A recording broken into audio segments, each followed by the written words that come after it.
Əlimdə bir otel layihəsi var idi. Mən də heç qiymət təklifi vermək istəmirəm. Ona görə istəmirəm ki, böyük layihədir, biz təzə yaranmış şirkətdir. Kimdir bu boyda layihəni balaca bir şirkətlə görən? Könülsüz qiymət təklifini hazırladım, göndərdim. Bizim də balaca bir yerimiz var, bir otaqdır. Elə o işlədiyim illərdə sertifikatlarım falanlarım var, divarlara vurmuşam. Nəysə bunlar gəldilər, oturdular. Bir qarşı tərəfin memarıdır, bir də şirkətin direktorudur. Belə biraz mənlə danışdılar. Divarlara elə həmin sertifikatlara diqqətlə baxdılar. Yaxşı çıxıb getdilər. Üstündən təxminən 4-5 gündə keçdi. Bizim əməkdaşlıq yanında mən bunlar indi sizi öz ofislərinə gözləyirlər.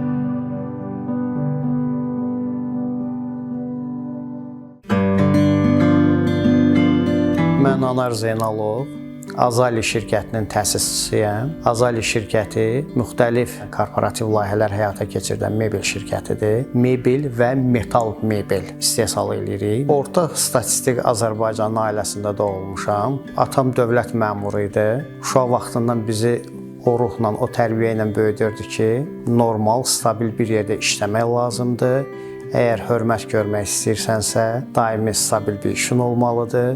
Sən də dövlət məmuru olmalısan və çıxış yolu bundadır. Yəqin ki, bu da Sovetlər dövründən bir yadigar idi.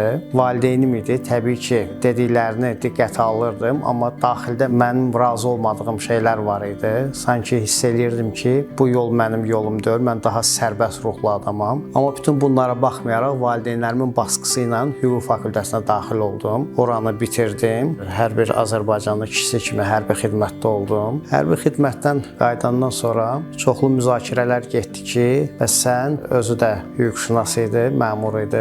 Sən də bir məmur olmalısan, dövlət qulluqçusu olmalısan və bu xəttlə inkişaf eləməlisən. Mən universitetdə oxuduğum dövrdə bir şirkətdə bir müddət işləmişdim. Universitetdən qayıdandan sonra həmin şirkətlə əlaqə saxladım ki, məni yenidən işə götürərsiniz. Dedilər, böyük məmnuniyyətlə səni işə götürərik. Peşəkar iş karyeram oradan başladı. Təbii ki, bu mebel sahəsi idi və qısa vaxt ərzində yaxşı işçilərdən birinə çevrilmişdim. Amma ümumi yenə də içimdə nəsə məni qane eləmirdi. Sanki özümü tapa bilmirdim. Müxtəlif rəhbərlərin tabeliyində işləmişəm. Amma bəlkə də cahil düşüncəsi idi. Düşünürdüm ki, mən daha yaxşı idarəçi ola bilərəm.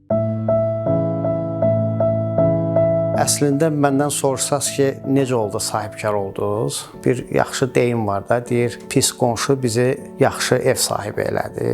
Mən də deyərdim ki, pis müdür məni sahibkar elədi.